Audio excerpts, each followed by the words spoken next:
नमस्कार सांग माने आज आम भिडियोटे जानिबा मृत्यु आसबार 9 मास पूर्वर आमको कौन कौन सबू संकेत मिली थाए।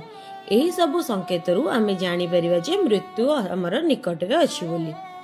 आसतु भिडियोटी को आरंभ करवा।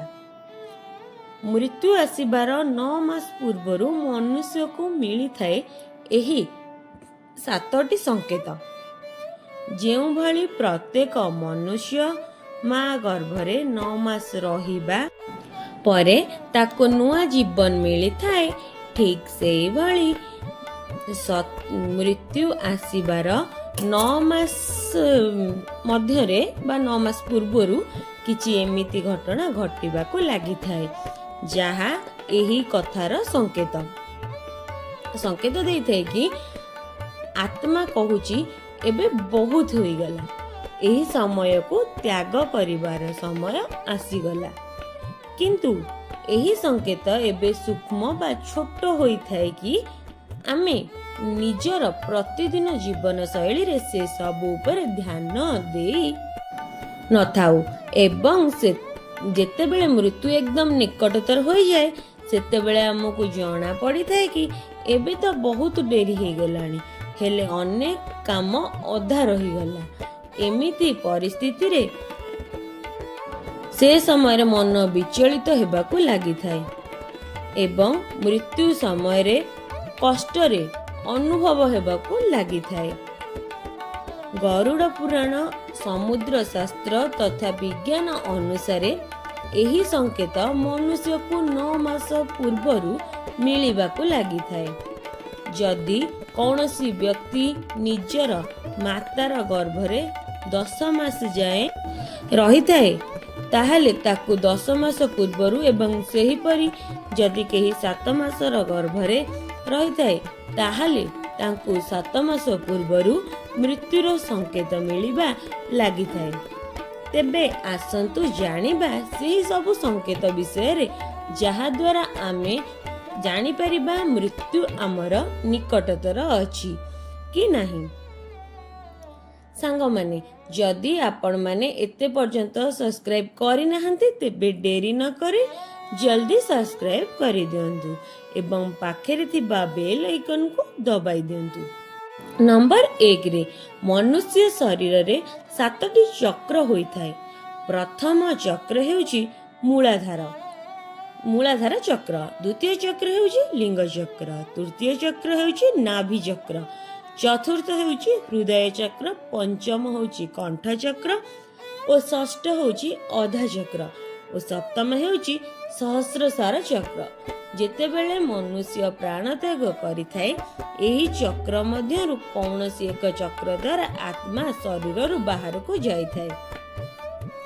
जोगी मुनि एवं पुराण रे कहा जायछि कि जेतेबेले मृत्युर समय निकटतर हो जाए सेतेबेले नाभि चक्र रे गतिविधि आरंभ हो जाय थाए, नाभि चक्र भांगिबाकु लागि थाए।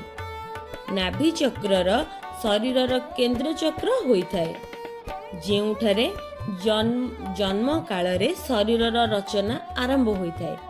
सेथिपाई मृत्यु निकटतर हेबार प्रथम संकेत को नाभि चक्र पाखे अनुभव कर जाय पारे।